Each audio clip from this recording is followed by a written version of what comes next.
following TBT interview with Benjamin Harland by James Irvine and Matt Burns was pre-recorded via the power of the internet. However, there were some technical audio difficulties, which we do apologise for in advance. Also, audio discretion is advised with this interview. We hope you enjoy. Thank you.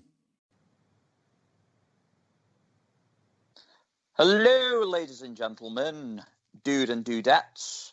I am stealing Batman's introduction because I can. And I am James Irvine. Today we are interviewing a very special young man. His name is Benjamin Harland. Welcome, Benjamin Harland. Thank you. That's the most interesting introduction I've had doing one of these. So thank you. No, you're very, very welcome. I'm trying to be very professional right now, but also alongside us is, well, not alongside us, in a different room. Thank God for that. Yeah. Is my colleague, unfortunately, Matt Burns. You sound thrilled to be here. I'm thrilled for you. It's just Irvine copyright. What? I'll be having words with you later about copyright. Fuck you, copyright. Nah, it's, anyway, no, genuinely good that we managed to get this arranged and everything. Genuinely looking forward for this interview myself, and genuinely it's going to be absolutely entertaining. Yeah, of course it is. That's because I'm going to talk over you and you're going to be quiet. Care to continue? I think he left the room. Anyway, we are going to start with a couple of simple questions, like what got you into wrestling and who your favourite wrestler is currently and past and present, should I say. So if you want to go ahead and tell everyone how you got into the wrestling business. Oh, wow. So I got into wrestling through a friend, actually, because he had a bunch of the action figures. So I'd never actually seen wrestling. I was just at his house and he had like action figures of people. I was like, oh, what are these? And in like 5 or 6, and you just attach to anything new that you can get. So, this is a new thing and a new sensation. So I came home and I was like, wrestling. And my parents were like, sure, whatever. Because like the amount of phases that kids go through where they like one thing for 3 months and then they move on and they go to the next thing, whatever. So we went out and we bought a DVD, and it was the 2005 Royal Rumble. Ooh, interesting. So we put that in, and I straight to the Rumble. So the Rumble's the first match I ever watched, and the first wrestler I ever saw was Eddie Guerrero. Oh, perfect. What better introduction can you have, right? Yeah, wow. It's like that's just a perfect introduction. That is, that's brilliant. Eddie Guerrero, low rider, full bells and whistles. I was like, oh, this is very cool. And then pretty much just never grew out of it, because said friend a couple of years later was like, no, wrestling's for kids. So we don't like wrestling anymore. And I'm like, all right, cool, mate. Yeah, I'll good just for you. Over here. Good for you. Yeah, it was the Rumble, and that's that Rumble's just got so many like figures in it. You got Eddie, Edge, Cena, Batista, Rey Mysterio, Ric Flair, Christian, like just a who's who of that time period. And that ended up being my first like proper introduction to wrestling. See, that I couldn't think of a better way to be introduced into wrestling than that. Well, obviously, other than how I was, but that's me being biased. But if I was to start out at your age, God, that makes me sound old. if I was to start out at your age, then I would love to have been introduced that way, because that is perfect. 2005 Royal Rumble, you cannot go wrong. Yeah. Yeah. Definitely. I'm very, very like biased towards it. You know, when people are like, what's your favourite Rumble? It's like, oh. Yeah, exactly. 2005, obviously. We're exactly the same with the Royal Rumbles that we like, whereas I'm 2000. And what's yours, Matt Burns? Yeah. Ooh, mine. You said it not long ago. Did I? Yes, you did, because we did a whole skit on it. No, it was WrestleMania. No, it was Royal Rumbles. And WrestleManias. No, I thought it was just WrestleManias. Oh, just say your Royal Rumble, for fuck's sake. For me, I think, if I'm not mistaken, with the 2005 one, that also had some botches in it, didn't it?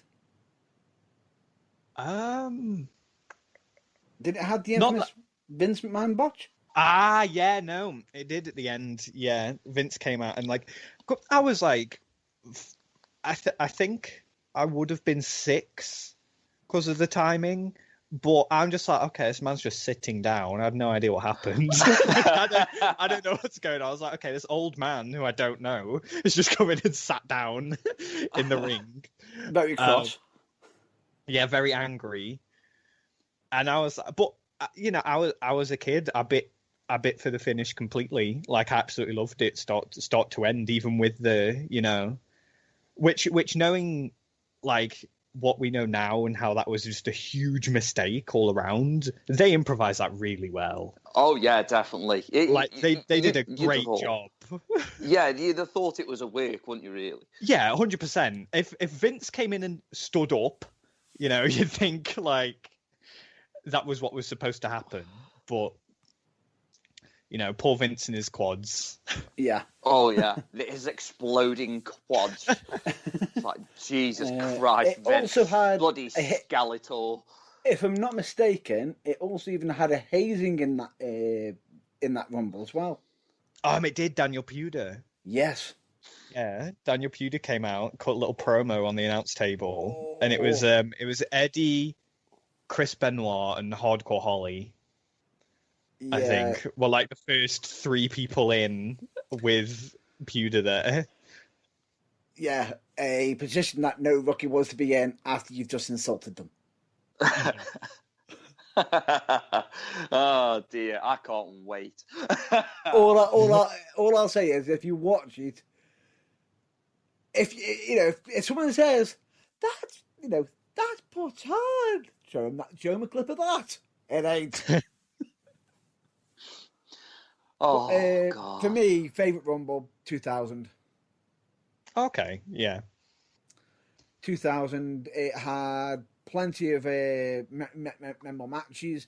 It also had it wasn't just the Rumble itself. The whole event was just absolutely brilliant. Yeah, Triple H and Cactus Jack from that show. Unbelievable. Yeah, it's brilliant. But then again, you just know anything, all the build up to that Rumble. I remember it clear as day. And oh my God, I was invested from the word go. Yeah. You know, as soon as they got the whole skedaddle going from Raw, I think it was. Am I right in saying that? Batman's. Yeah. I was just invested straight away. I used to go around drinking cans of Carling and with my mate and watching Raw. And it was so much fun. I miss them days. I'm reminiscing now. It's got to be when like Mankind was like, I might not be able to beat you, Triple H, but I know someone who can. And he takes off the shirt and the mask and his Cactus jacket. Oh, yeah, yeah. It's just God, it got shivers down my spine. Now, then again, Triple H has always, one thing I will say with Triple H is, even if it's someone who no one may not know about, he can make you believe that that person is a credible threat just from facial expressions, body language. Triple H is unbelievably good. Like, he gets a lot of flack for like nepotism, whatever, but I kind of realized it when Triple H had a match with Maven on Heat for the world title. Oh yeah, fucking hell. And Maven was all right anyway. Yeah, he but was. There are bits of that match where if you're watching it live, you believe Maven was about to win the world title, and like on Heat in the middle of 2003 on a Sunday night Heat. Yes, exactly. Like they were warmed up by God, thinking back Mike now. and Rico, let's say, was probably a match before it, and then like Triple H made Maven look like a star for 11 minutes. Yeah, and that's how good he is. Maven hadn't done anything prior to, like, he'd eliminated The Undertaker and that was it. That was all he did. And Triple H just had this sort of power to make everybody look like an unfathomable talent. Yeah. Exactly. That's what I loved about Triple H. Obviously, I was an Austin fan back in the day when when Triple H was coming up through the ranks. But it's like I say, his selling ability as well was hilarious. Do you remember that time when he was delaying the inevitable when it took him like 1,000,000 years to go down?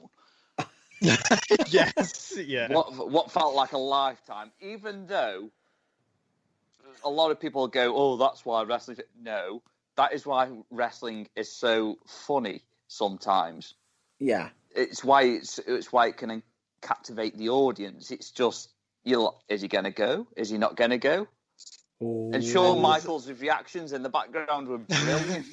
Shawn Michaels is an entertainer through and through.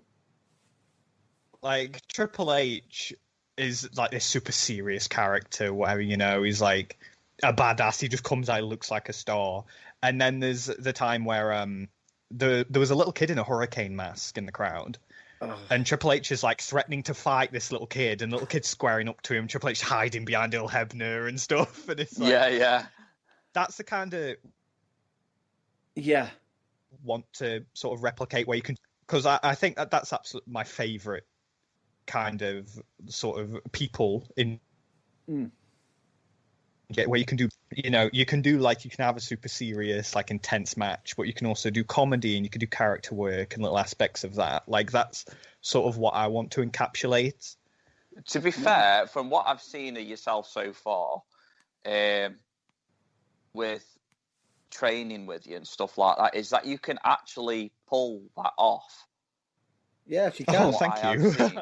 From what I've seen. Yes, he can. I've not, obviously you've worked at Matt Burns' shows as well. Yeah, he worked against me. He knows.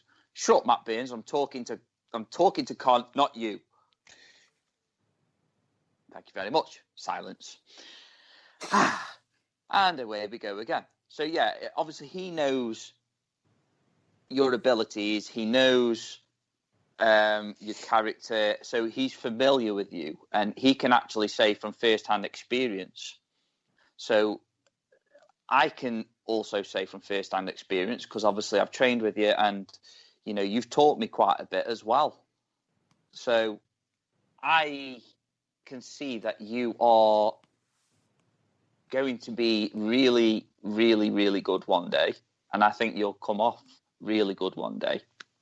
It's just a matter of progressing, just keeping your head down like you do, and it's great to watch. It's great to watch because you're only young. You've got a lot of time in front of you, whereas me, I've probably got about 2 years. No,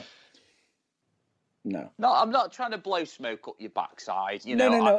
I said pretty much the same to Tom. Is that. Yeah. I like you guys as wrestlers, not just as personal individuals, but as wrestlers too. So it's nice to see you two going so well together, and at the same time, you're progressing and making each other better. And that match you had not long ago, last year, that was brilliant. Oh, thank you. Yeah, that's never been seen by anybody. No, it hasn't. That hasn't been released. That hasn't been. I put a little clip of an end of days I did in that match on Twitter recently. Yeah, but that's it. That's that's everything anyone saw. And I'd consider those two matches probably my best work so far. Yeah, and I don't want to spoil anything for it because obviously there's certain things that are going on behind the scenes, and I don't know. I don't know when they're going to be released. And obviously, all respect to the Barracks trainer and owner Birchill. I don't want to spoil anything. Yeah. So when it all comes out, you just watch it. Anybody who's listening to this, just watch it. You'll enjoy it. It's fantastic. Exactly. And that's enough of my arse kissing. We went on a huge. The original question was how did you get into wrestling, wasn't it? And we went on a huge tangent. This is what we do, though. When we are, as we put it, #winging it. This is what we do. We just 1 minute we talk about one thing, then we talk about another. We'll go back to that thing, and then we'll go for another, and back and forth, back and forth. We just love a bit of that, We go for a wander. Yeah, we go for a wander down the memory banks of Benjamin Harland. Yeah. It won't last very long. Oh, it will. Oh, believe you and me, I will drag it out of you. We have ways. We have ways of the Force. But yeah. So, leading on from the last question, though, obviously you've got your favourite Royal Rumble that got you into wrestling. You saw the late great Eddie Guerrero, and you've seen the greats Triple H, and even some potential Hall of Famers like Batista. Yeah. You've grown up with them, whereas obviously me and Bat Mearns have grown up with the golden era or the golden age, whatever you want to call it. Brother. I'm not your brother, I'm your mother. So anyway, I can't help it. I just can't help it. And I'm probably going to suffer for that comment. But, you're going to get cut. You're going to get cut by somebody. Oh, yeah, I'm going to get hit. But, yeah, leading back to that, we've got the golden age that me and Batman's are growing up with, and then the new age. Was it the new age after that? New generation. New generation, that was it. New generation, then the Attitude Era, blah, blah, blah. But, you came into it just before it started going PG. Ruthless Aggression? Yeah, Ruthless Aggression. So, who would you say, roughly, was your favourite wrestler within the first 12 months of you watching it? Shawn Michaels. Easily Shawn Michaels. Yeah.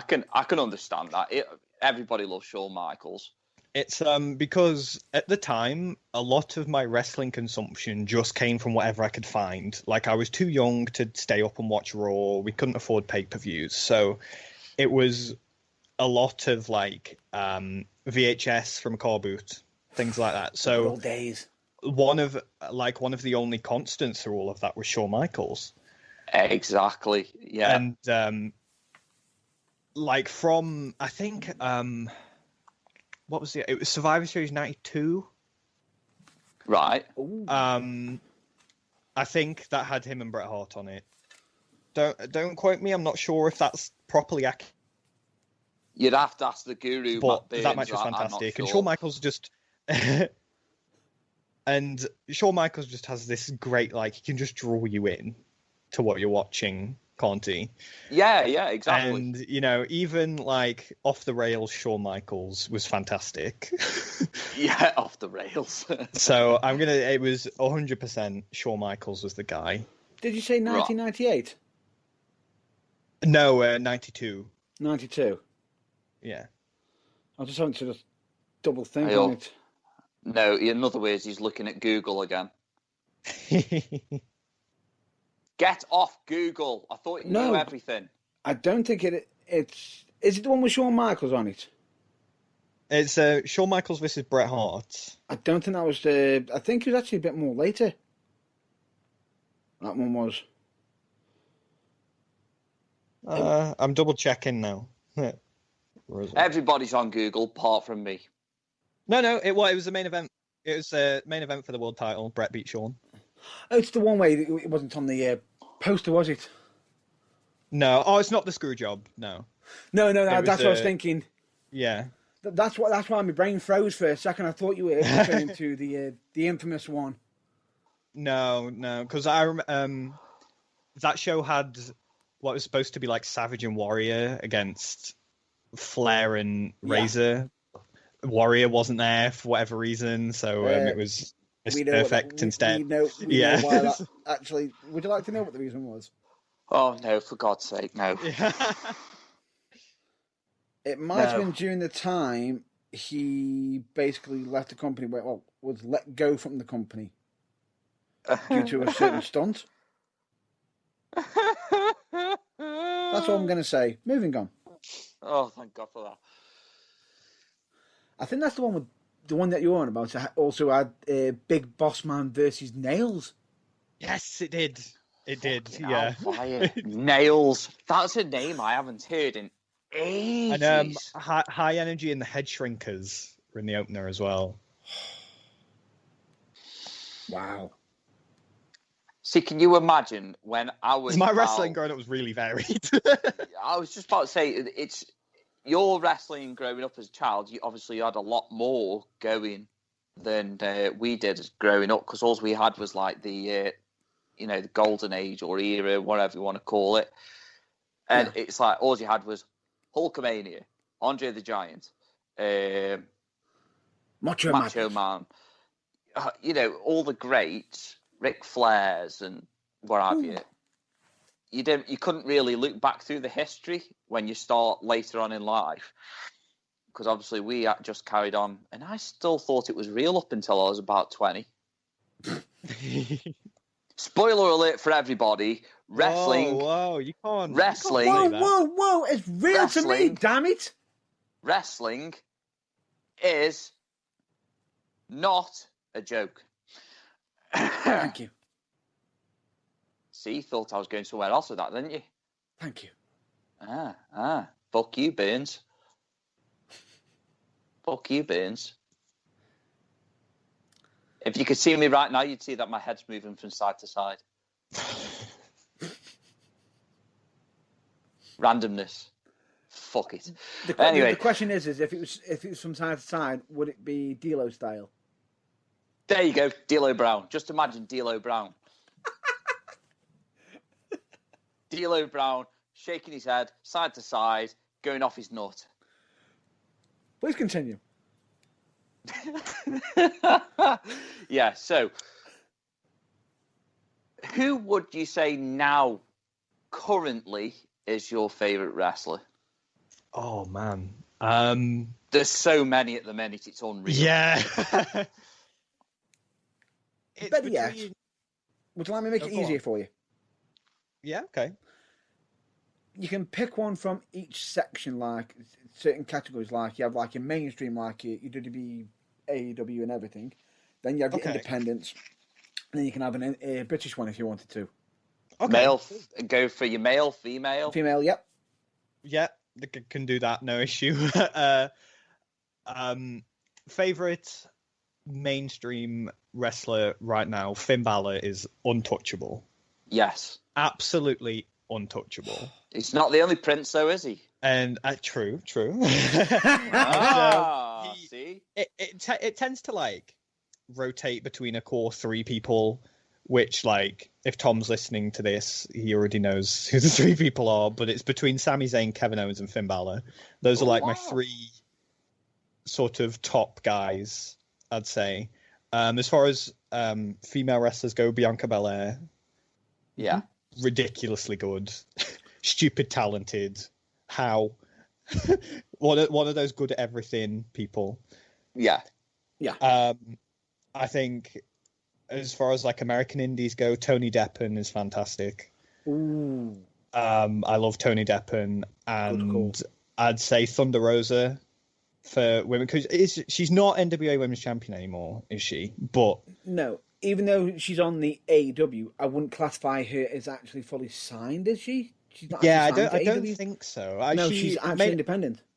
Yeah, as of time of recording, she main evented Dynamite this week. Yeah. Right, so yeah. Which wow. which is fantastic, by the way. The lights out match, brilliant. And then as far as British wrestling goes, Charles Crowley is my favourite current British indie wrestler. And I'd say as far as women's wrestlers go, Danny Luna is fantastic. Ooh. Yeah, Danny Luna and Ginny, I'd say, to like top notch. Yeah. Oh, I tell you what, it's a good mixture there, that is. That really is a good mixture. That is a good mixture.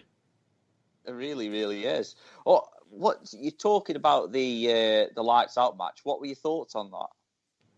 Oh, I have a soft spot for hardcore wrestling anyway. Yeah, we know. I do as well. Yeah. Yeah. As you know, I've tried multiple times to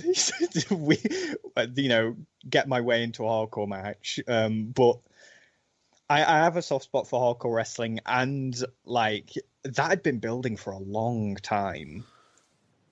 Right, Yeah. because it's notorious that AEW aren't necessarily the best at treating the female wrestlers. We wouldn't know anything about that. But, no, we don't know anything about that. But even though we've covered it on multiple episodes. Unbelievably good, and like Thunder Rosa is such a steal if they end up being able to sign her. Oof. And the stuff Britt Baker did while she was hurt kind of rejuvenated her career entirely. So and then getting to main event school as well, because it's something that shouldn't be a milestone at this point. Like, it should just be normal. But that was the first time it happened in AEW, I think.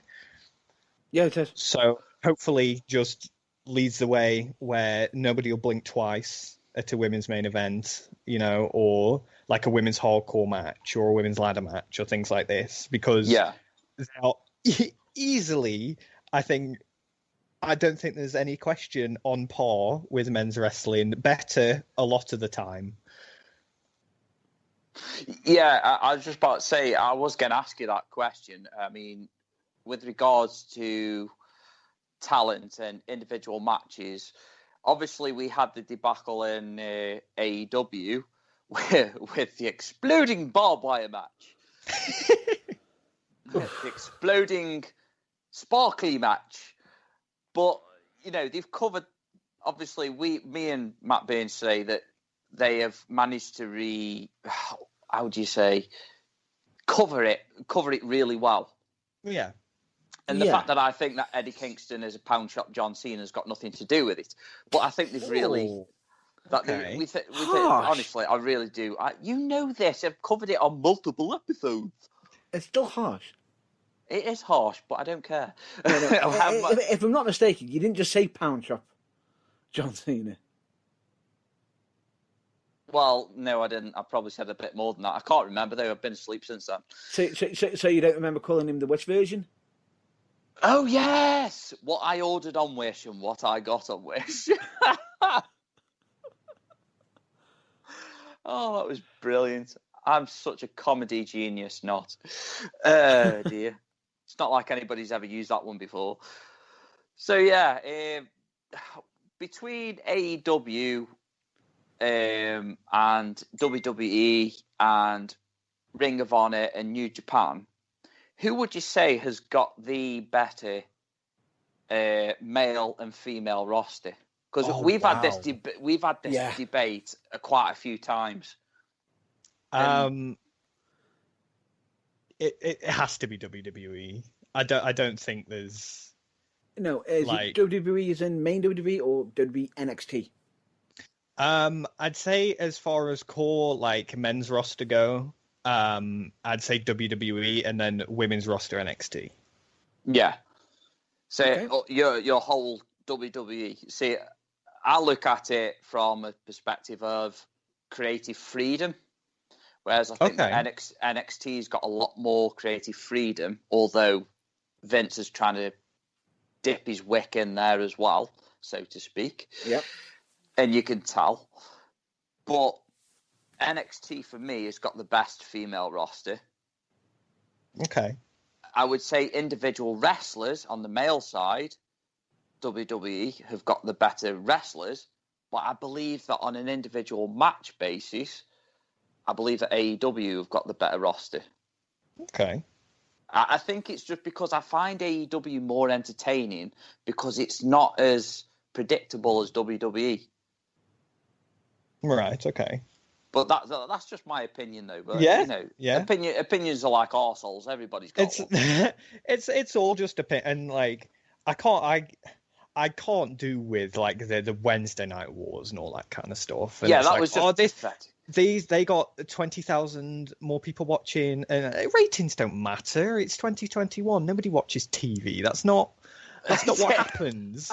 If you counted the amount of people, streaming things like that, you're in the millions easily. Oh yeah. And the thing is, it does just enjoy wrestling. Not everything has to be this sort of cutthroat, awful competition. Maybe you can just watch NXT and watch AEW and enjoy watching wrestling. Exactly. Thank you. I'm so glad somebody said it. So listen, you absolute muppets. Benjamin Harland knows best. Yes, I actually agree with this because, yes, you can sit there and say, oh, ratings this, ratings that, but we're all in it together to support wrestling. Yeah, exactly. I mean, don't get me wrong. I want AEW to succeed because WWE has just run amok for that many years now. 100%. It's become complacent. And so, it needs a kick up the arse. There's definitely where you can want AEW to succeed and still want WWE to succeed and their people to do well. Like it doesn't have to be one versus the other. You can just enjoy wrestling as a whole, and if you don't like something, just stop watching it. Like you know what I mean? Yeah, exactly. It's so easy. It's called the off switch, people. Yes, absolutely. Cancel subscription, maybe. Move on. Get on with your life. That lads makes sense. Where's my monster? Where's my fucking monster? Anyway, it just makes sense, doesn't it? Doesn't make sense. No, I mean the fact of just like what what Con was just saying. Just it makes clear sense. If you don't like something, don't sit there whining about it all the time. Move on. Yeah, that's like going to a restaurant saying that you don't like the crappy food, but you keep on eating it. Which is why, if you probably noticed, if anybody's been listening to The Burning Truth lately, we've been trying to avoid the negativity. Yeah, definitely. That's why I'm so happy. And that's why I've also said, and if you notice, by the way, trying. Unless you're Matt Burns, he lives in a dark, dark cave. No. I have all the happy thoughts of wrestling, unless you mentioned that one name. Oh, you mean VFR? Oh, I forgot to tell you about this, Colin. Matt Burns has a particular anger issues towards a certain VFR. If you don't know who that is, that's Vince fucking Russo. Right. Okay. Trigger warning. Pretty much. Trigger warning. But I'm not kidding, mate. Honestly, it's terrible. But this is not about me. It's about Con. Here we go. Oh, now it's about Con. Oh, guys, I want to keep up with the times. No. I'm just trying to keep me rage down. Oh, bless. Mardy bum. Plus, I'll save it for tomorrow. Fair enough. So yeah. Anyway, we've got how you got into wrestling. We've got favorite wrestlers, current, past.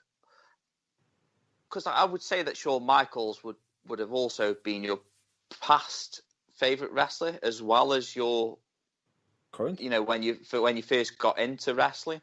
I'd say, like, just lumping it together as the past, I'd say Edge was my favorite.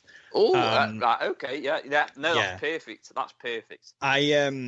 When I was a kid and I was like 9 or 10 at this point, you go all week on a Friday, we'll watch SmackDown together. So I'd watch SmackDown, and my mum really liked Edge. And part of the draw to be able to watch SmackDown every week was like, oh, Edge will be on, you want to watch it? So I'd get to watch SmackDown when we get to watch Edge. Happy days. And why do I get the feeling that you cried when he had to go away for a while? It stopped being a weekly occurrence when he retired because I had no way of being like, oh, we should watch SmackDown. There's no draw then. So yeah, I had to find alternate ways to watch it myself. But yeah, I'd say Edge 100%. That's awesome. Obviously now you'd have been, but back then were you? I say back then like it was a million years ago. What's going on? It feels like it. Stop making me feel old. It's not fair. So, when you first started, did you, when YouTube first came around, did you start watching loads of Edge matches from when he was a tag teaming with Christian? I was one of those like watching pay-per-view videos and stuff. That was my sort of YouTube introduction to wrestling, death matches as well. Because I think you'll find quite a lot of people go through a deathmatch phase, and I definitely went through one. I think the first one I watched was Brain Damage and John Moxley from a Tournament of Death, and there's a big like grandfather clock in the corner of the ring. Oh yeah, it's going to have Moxley in it, of course. Yeah, that match was great. I've seen the whole tournament since, because Nick Gage dies during the tournament. Oh God! Like legitimately dies, and they have to like rush him to hospital. But yeah, I had a big deathmatch kind of phase, and that was what I'd spend a lot of time on YouTube on. And you know, when you're 10, and you want like WWE real moments and stuff like that. So. Yeah, definitely. Yeah, that's it. Highlight reels. Yeah, exactly. Bearing in mind, he probably got to, he was able to rewatch some of the glory moments and avoid some of the mishaps. The moments. No, you got to seek out Botchamania and stuff, right? That's what it is. Yeah, I was just about to say Botchamania is God. Yeah. No. I mean, like as in first instead, but then Botchamania introduced you to it. You know something?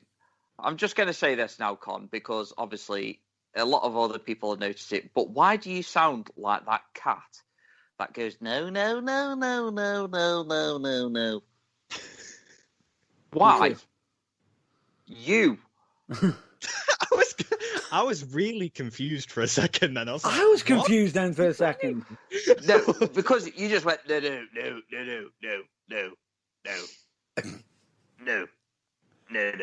It's my hair's not flopping all over the place. It's not the only thing I've got that's flopping all over the place. But anyway, let's go. Moving on. I did warn you at the start, did I not, Con? I warned you. You did, admittedly, yes, I did get a warning about this. And there will be an audio discussion on this episode. Yeah, I'll even I'll just let Matt Burns. I'll cover that. Deal with that. Yeah, he'll cover that because he knows for a fact I'll do something really, really nasty. No, I've got it covered. I got this. Okay, sweet boy. Right, moving on. Herbert. No. It's just generally, it's like with wrestling and everything. You mentioned some of your past history. I've got a question. I've got a bit of a question for you. Have you got any favourite opponents that you've been up against? Oh my God, yes. I'll flat out say it. Tom's my favourite opponent that I've had the chance to wrestle yet. Like. Would that be? Who is that? As in, you're referring to Jack Knudsen? Jack Knudsen, yes. Sorry, he called me Con on his, so I'm gonna. No, yeah, it's fine. No, that's totally fair. It's honestly, totally Con, fine. That's totally fair. Yeah. It's totally fair. Yeah, 100%.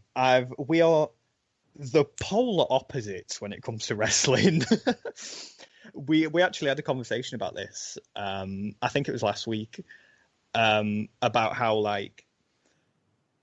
we do not share the same opinion on anything as far as wrestling goes. Like his style, what he enjoys watching is completely different to mine and everything like that. But for some reason, it just clicks in the middle.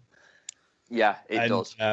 We've been able to do like some really cool things together. I got a chance to wrestle the Young Guns last year, which was, I'd say, a big learning experience more than anything, because I wasn't ready for that match. I'm more than happy to admit that. I've admitted it since. Like, I wasn't ready to be put in that situation yet. But I've, watched it back and tried to learn from it and, want to move on and get to a point where I'm in that position, because I'm still very new. Like, I'm, not going to pretend I'm some kind of big veteran guy. I've only been around for 3 years, but you're an up-and-comer, though. Yeah, you're an up-and-comer, though. That's the difference. Exactly. Yeah, exactly. And there is a pressure almost to feel like you have to have everything nailed down immediately. But I'm screwed. That's not the case at all. Mate, I'm screwed. I'm screwed. If that's how you feel now, how do you think I'm going to feel? No.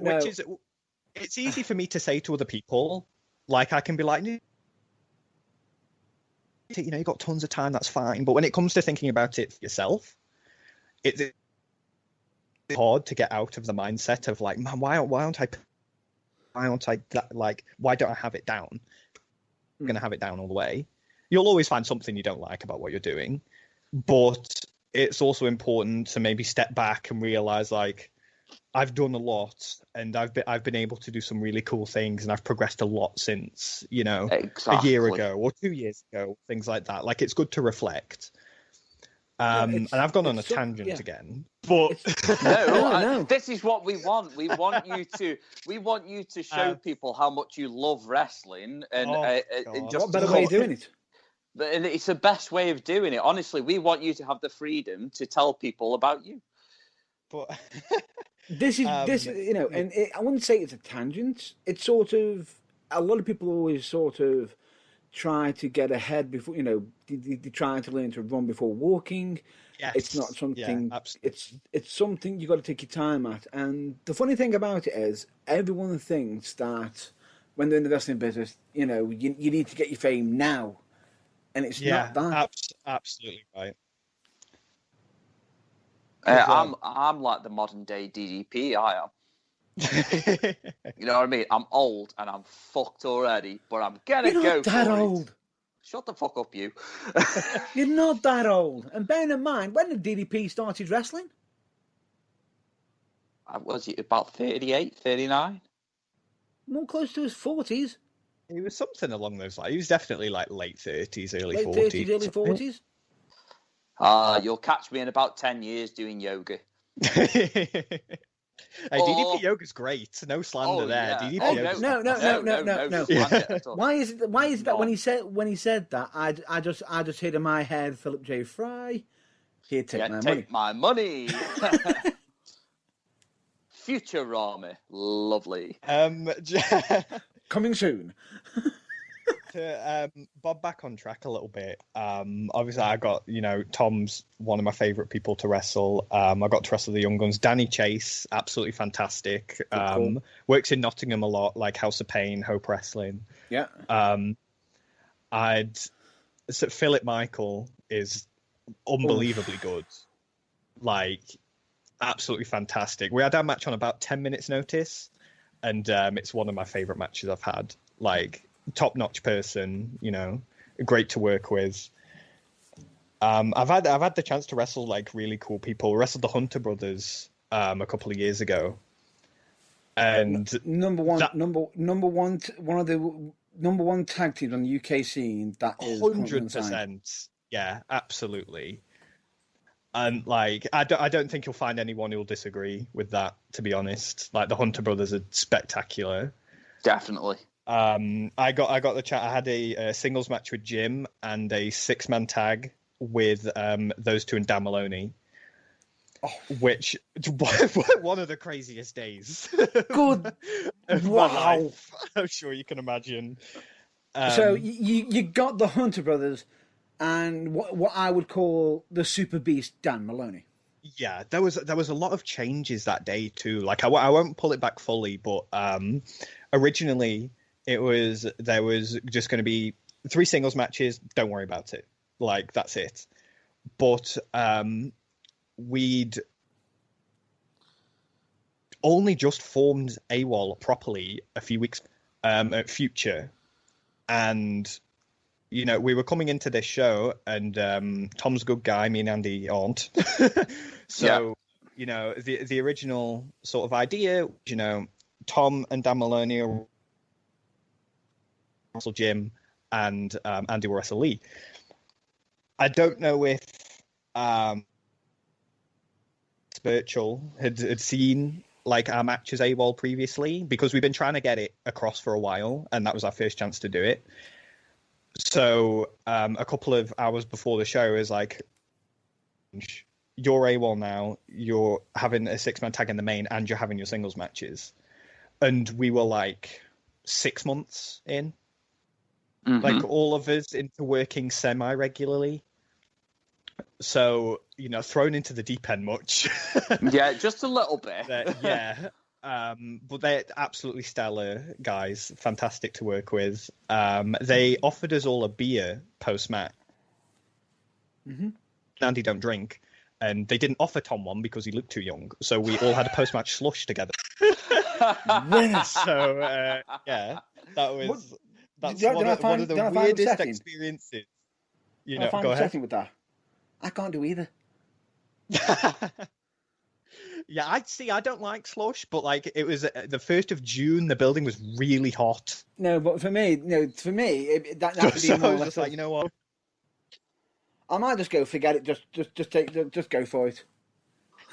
Yeah, one of the craziest experiences, we're just like, it was only us 6 sat in like the locker room as well, and we were just sat there drinking the slush and having a great time, and it was just amazing. Like what a really fond memory. Yeah, I was just about to say that that's another question I'll ask you in a bit.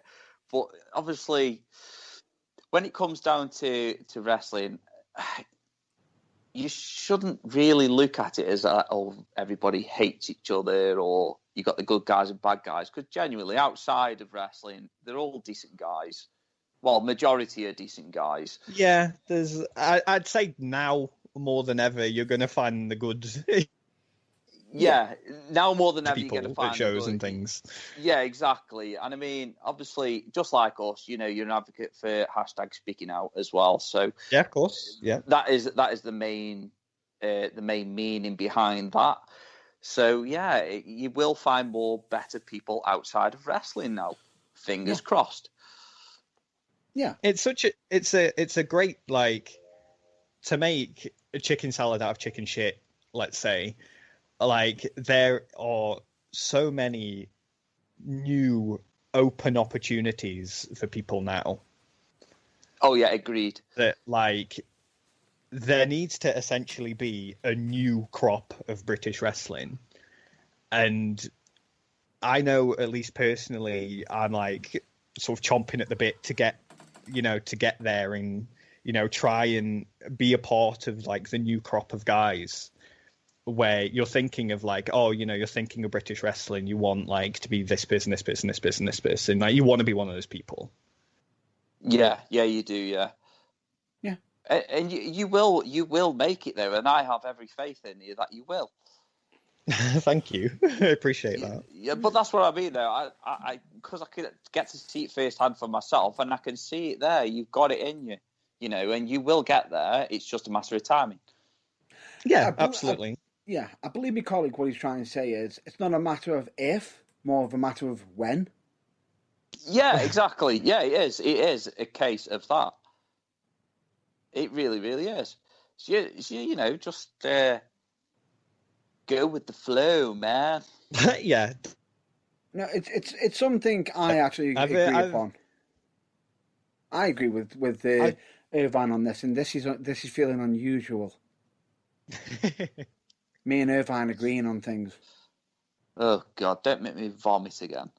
No, but he is right though. The fact is, the good thing about it is, with you being so young, you can get there whenever. You haven't got to rush at the same time. But at the same time, we're not going to say to you, oh, ease back and relax, you've got all the time in the world. Because at the same time, with the wrestling business, it's always something that's always on the go. Yeah, absolutely.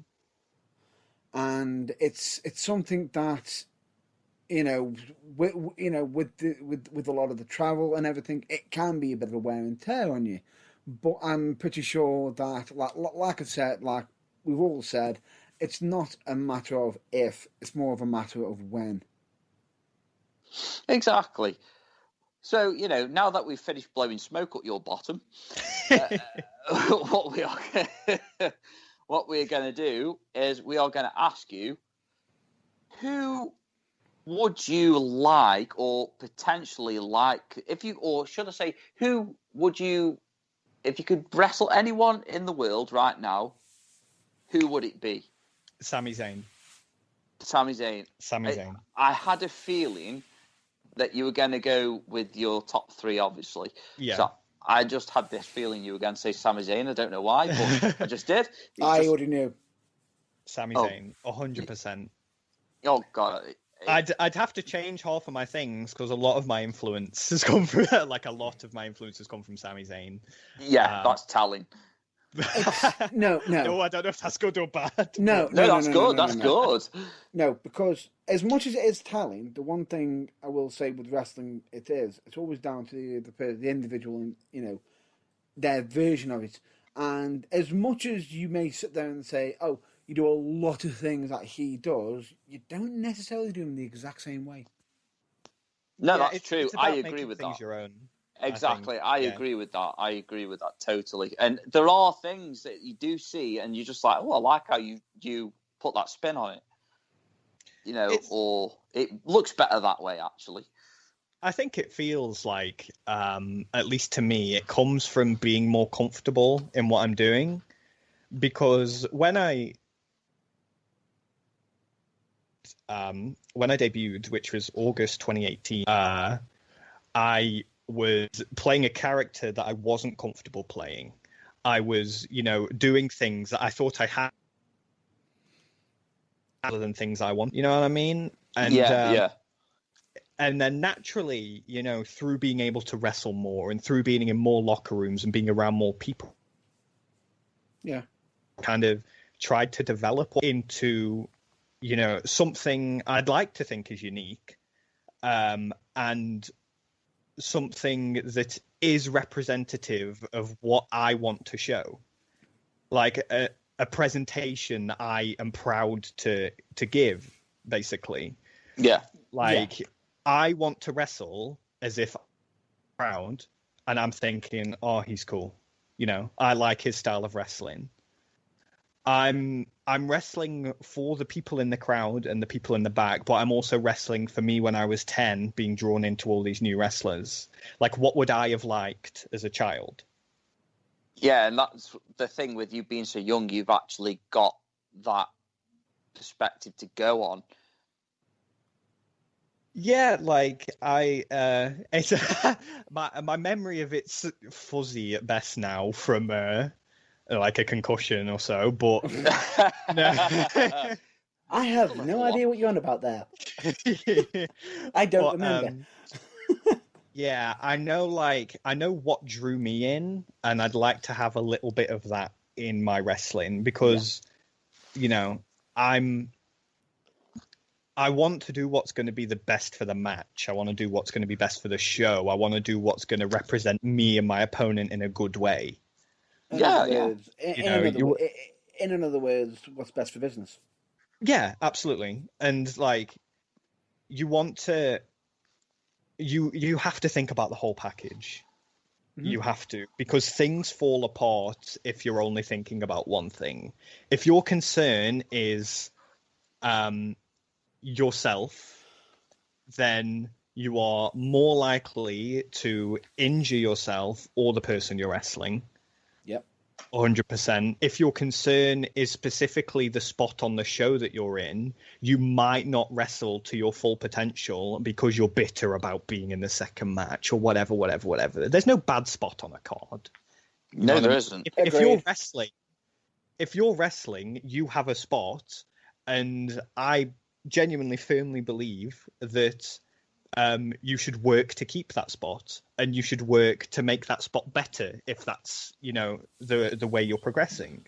Because if you're complacent or you're bitter about one thing, you're bitter about being in the first match, well, you could twist it and think, okay, I'm in the first match. What's the best way to open the show? What's the best things I can do with my opponent? How am I going to get the crowd really warmed up? And then the next time, maybe they'll think, oh, maybe, you can be on, end of the first half, you kind of, one of the main events of the show, let's say. Yeah. And you're going to be considered for bigger and better if you treat everything like it's bigger and better.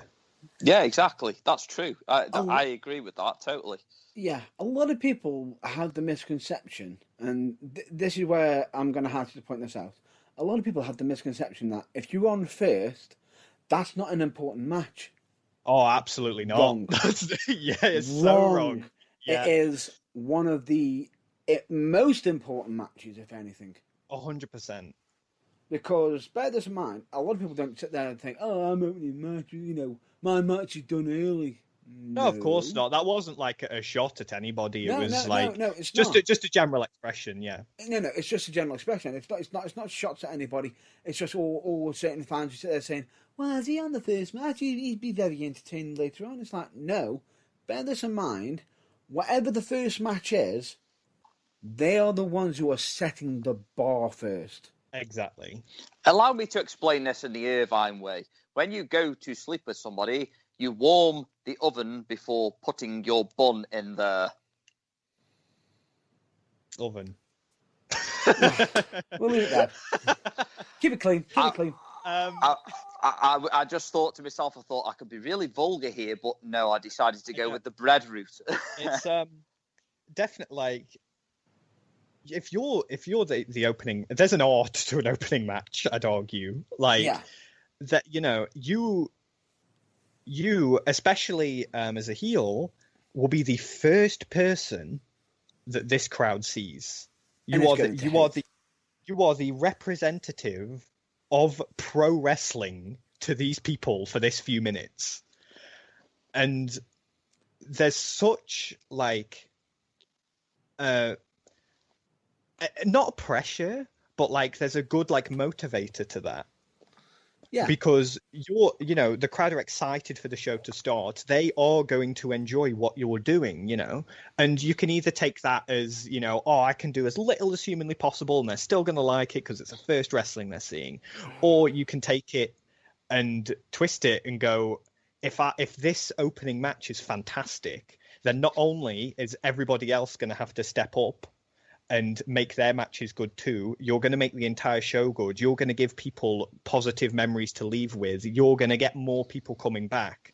You know what I mean? There's so many different parts to opening a show that considering it anything other than possibly equally as important as the main event would just be crazy.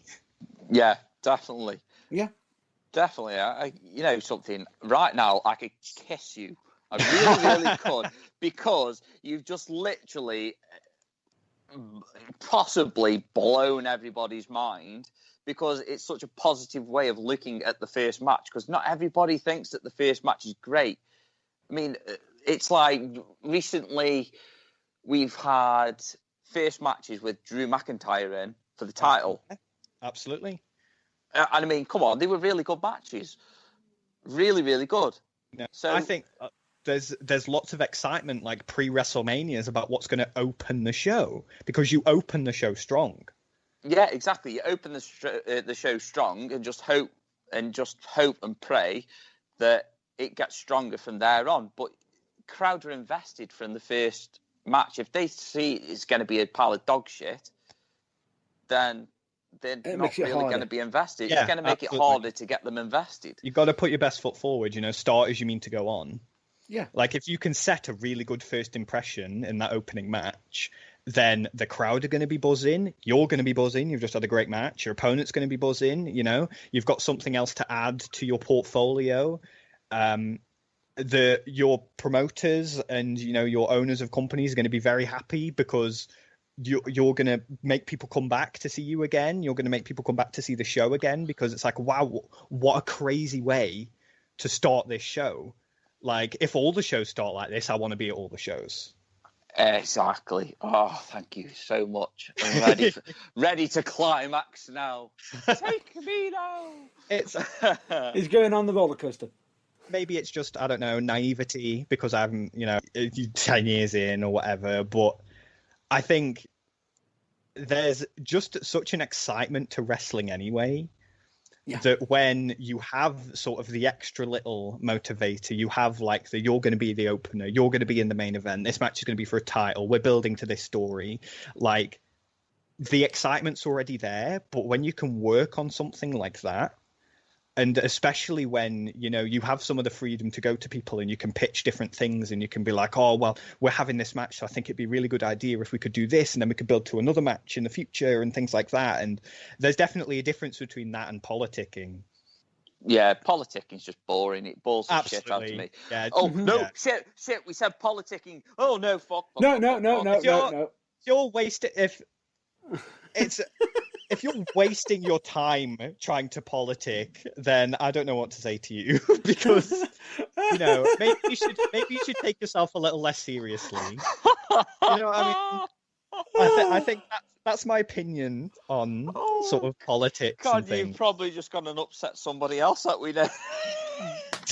Just basically, I believe the statement is. That is brilliant. No. I believe the statement is, when people are taking it way super serious, just remember this: it's grown men in tights. Absolutely, and it's fun. Oh my god, it's fun. You don't get into wrestling to argue with people and have negative experiences, because why would you bother? Yes. Leave that to your office job, which is a necessity. And leave that to the office job or management. Yeah, absolutely. Like it's not of your concern. You can tell the people who are thinking about their match and the people who are thinking about other things, I think. Give feedback. Sorry? Yeah, like giving feedback. Yes, exactly. Yeah. I just had visions then of Matt Burns receiving some constructive criticism or feedback, and him literally trying to murder them. I actually haven't. I never have. It's something. Even I've done it where I've come back from a match, and someone's gone, "Oh, that was a really great match," and I'm like, "No, it wasn't." I could just say though that I'm sure you'll agree with me that you are your own worst critic. Yes. 100%. Like, I'm awful for it, and I know I'm awful for it. Yes, I know you're awful for it. Yes, yeah, I'll be like, man, I misstepped this one tiny thing or whatever, but or I didn't raise my foot half an inch. Well, it's like it's a motivator to get better. Like, at least I think so. It's great hearing that you've had a good match. 100%. Like, of course, everybody wants validation for what they're doing. Yeah. But it is the constructive criticism, and it's well, maybe you could twist that and do it this way, or maybe you could do this way, and it's things like that will make you get better. It's absolutely appreciated all the time when somebody tells you have a good match. 100%. But that is different to feedback, I'd say, because you're not learning from being told you had a good match. It's great. It feels good. You've accomplished something that's fantastic, and maybe you did have a good match. And that's great. But it's I was watching your match and I had this idea where if you did this one spot differently and maybe you started it out like this. And then, you start getting into those conversations where you're throwing ideas off each other. And, it's stuff like that really helps people to grow and get better as wrestlers. Yeah. I've seen that conversation happen many a times between you and Jack Knudsen. Yeah, 100%. We always try to watch our matches back together. Yeah, exactly. Yeah. I just listen to you sometimes because you two are obviously, you talk so fast and you've got a better understanding sometimes. And I'm just like, I get lost and I'm like, the fuck are you talking about? and then I'm having to bring him up to speed saying translation. He's such a kiss arse, Matt Burns. No, I was saying I was translating it for you. No, So he's such a kiss arse. Still such a kiss arse. You haven't learned. You haven't got used to the graphs yet. No, I haven't. It's nice to be able to watch like my matches and his matches back together, because we know we're not going to bullshit each other. Yeah. Like there's been times where we've come back and we're gassed and we're really happy about these matches, and I'm like, it was great, but what was that? You know, you whiff that. And that is what you need to hear sometimes, you know, because it happens, you know, obviously people develop egos badly quite quickly and thing, but you know, it's good for sort of the mental state, because if you only ever get, you know, that was great, that event, that's going to inflate your head. And, yeah, that's true.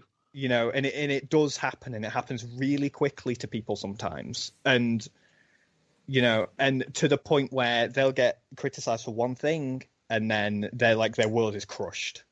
Yeah, exactly. But if there's a healthy balance between here are the positives, this, and this was great, you know, keep working on those things and they'll be even better. This, and this could be improved. And I know one of the times that happened was the match with Philip Michael I was talking about earlier.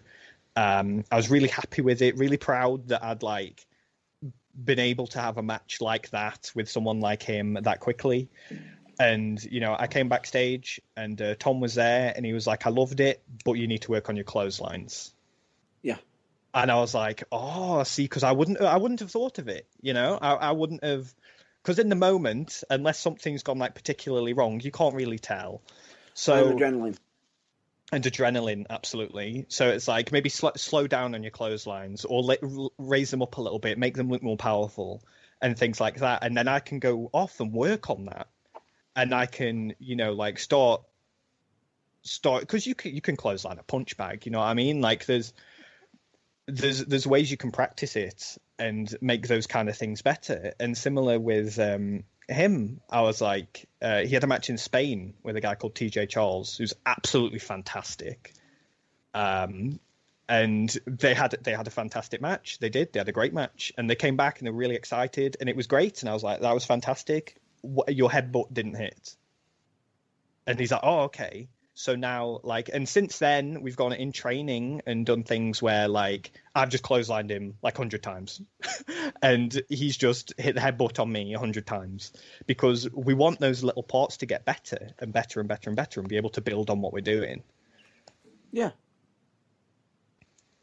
That's actually refreshing to hear, but obviously I've seen it quite a lot of times, because you spend a lot of time down in training. Well, when things open up, I imagine that you can be down there quite a lot as well. Yeah, absolutely. We try as much as possible. Warming up the clothesline and go on. Yeah, definitely. Winging it up, windmilling it round, just getting it ready. He's going for it. I'm so excited to get back, and I know, like, I've been trying in lockdown to focus on all the things that maybe I didn't focus enough on before, because when you're physically wrestling, that consumes your mind. Like, that's what you're thinking about. You're not thinking about promos and body and, you know, and music and presentation and looks and gear and things like that. Like, those are kind of in the back of your mind, at least for me personally. Yeah. Those are kind of in the back of my mind. So would you say that was a bit of a teaser for future? Maybe so. But I know that in the time off, as horrid as it's been to have to be away from the ring and knowing that first bump back is going to be atrocious, and you know, and your body's not, you know, in the rhythm anymore. But you know, you can work on all these other different things. You can find ways to film promos. I've started with a PT recently, and, you know, to get bigger and gain muscle so I can look better and I can control people better while I'm throwing them around. And, you know, I've worked on ring gear design, and I've worked on all these different things because I know that they're things that might be neglected or might have been neglected should I have been wrestling consistently for the past 12, 18 months. Yeah. No, that's understandable. I'm literally just trying to get my fat arse in shape. It's different for August. It's different for everybody. Like, did you guys see Big Guns Joe recently? Wow. Put up a photo of his like transformation. Unbelievable. The guy has got, I remember when the gimmick was the fact that he thinks he's big. Yeah, he was small, is big. And that was the joke. Yeah, then like now Luke. And it's a testament to how good Joe is. And Joe's like a lovely guy, well. Definitely. Deserves all the success in the world. It's fantastic that he's on Progress and, he's on the WWE network because that's, as he should be, you know what I mean? Yeah. And there's like, there are like transformations like that. They're absolutely insane. And there are people who are just chipping away at it, which is exactly it's just as valid as people having those crazy, like unbelievable transformations. If you're chipping away and you're working and you have the best intentions in mind, then that makes you no different than the people who are able to have these crazy, really quick transformations. Yeah. Because you are working on yourself, and that's a good thing to do. That's important, Yeah. And I've fallen victim to it a lot of times. I know Tom has as well. He'd admit it. And where you look at somebody and you think, damn, why am I not that successful yet? Because they're the same age as me and they're doing all these things. And, why don't I look like that? Why aren't I that big? Why don't I have that hair? Why don't I, you know what I mean? And that's a very big sort of social media thing. It's not just an age thing, to be honest with you, though. It can also affect people who have been in it quite a while, like myself. It's like with the whole time off thing. It's like I believe with myself, they did a few blogs recently where I've actually started mentioning about me taking care of myself a lot better because with us being basically in lockdown, certain people have been sort of not neglecting to look after themselves. Yeah, absolutely.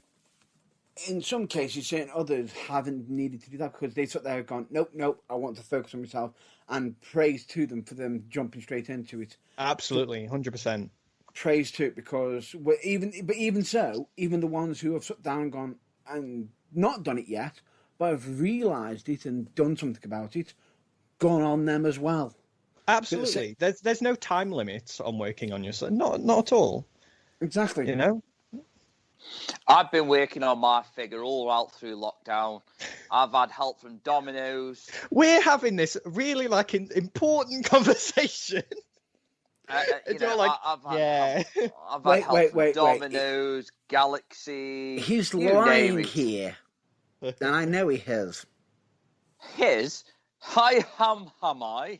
You're lying, because I know you've been eating quite healthy lately. Oh, for God's sake, here we go again.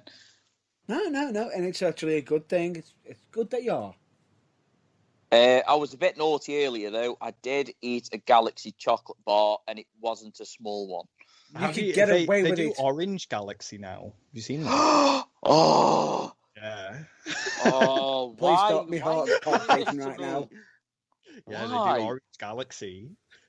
Oh, you know something, Why? Con? Why not? I actually declared my love for Benjamin Harland, but now I just feel like I want to cry. He's just mentioned Galaxy Orange, and I was sitting there thinking to myself, I can't have any. Nope, I don't care. If I have it, worth it. You said it was worth having a fucking diabetic fit over. That's what I'm saying. Oh, I think just something to tack on the end of what we were talking about. Yeah, go on, you go for it. Yeah, I think there is such thing as almost toxic positivity as well. Yes, where like you sort of force yourself to not have bad days, which is just unnatural and will give you worse days in the long run.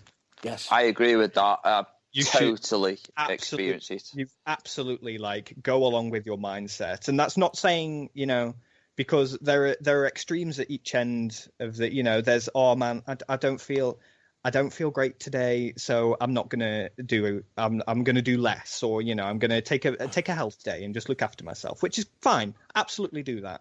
If that's your if that keeps happening like 7 days a week, and that's happening monthly, then I think, then you sort of got to look and be like, okay, am I helping myself there? But there is on the other extreme where it's like, I have to be switched on 24 hours a day, 7 days a week, and I have to do this, and I have to do this, and I have to do this, and you're just going to run yourself into the ground. And then when you're run down, you're going to end up doing something that you're not used to, and your body's just going to go, "Ooh, what's this?" Absolutely. And you're going to get hurt, and that's going to put you in an even bigger funk than if you just let yourself have a couple of off days. Yeah.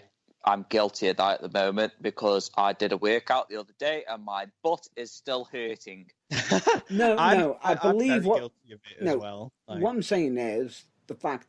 I believe what Con is trying to say is it's okay to work hard, but also have the time to take the days off as well. Yeah, moderation. Moderation is key. Moderation, 100%.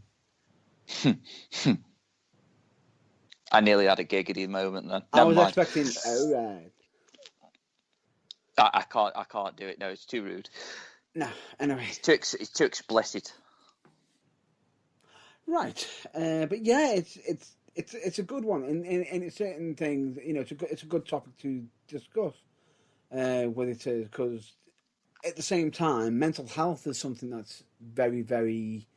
It's a topic that should be talked about in wrestling. Yeah, I agree with that because you've seen too many wrestlers, naming.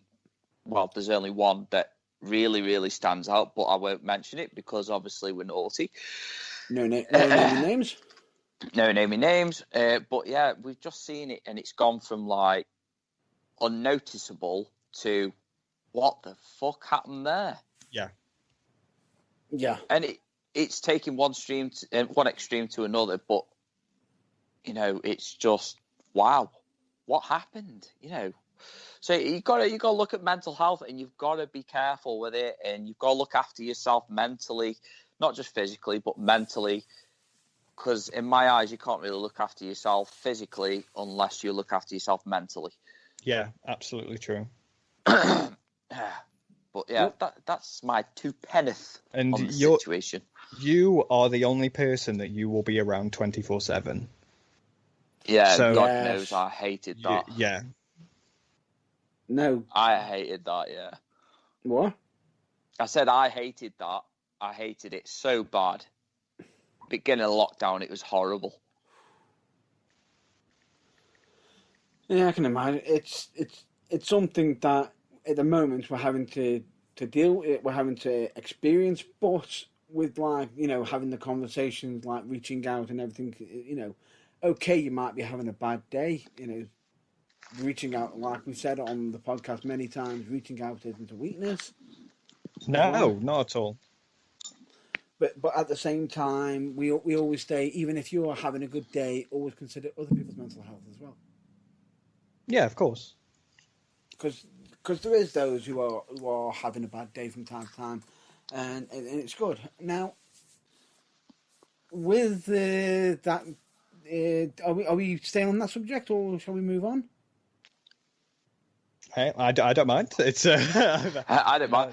We could talk forever. We could. But I've got a topic that I'm pretty sure that Irvine was going to probably ask you at some point. Yes. Which is, with you travelling and everything. Yes. Being on the road, have you got any funny road stories or funny travelling stories? Oh man! As long as they are legal. Oh, they're all definitely legal. Yeah. Is there any that you want to share or? Oh you can wow! Share?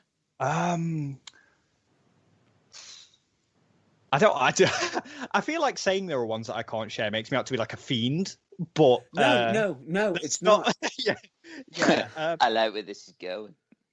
Oh man, there have been so many times where we've just been positive that we're gonna die on the journey back home. 100%. And I don't know if he listens to this, but Dan Gagin has been an absolutely tremendous help to me, Tom, and Andy for years now. Like, oh, you mean Matt Murdock? And there have been his petrol regulation is nothing short of atrocious, right?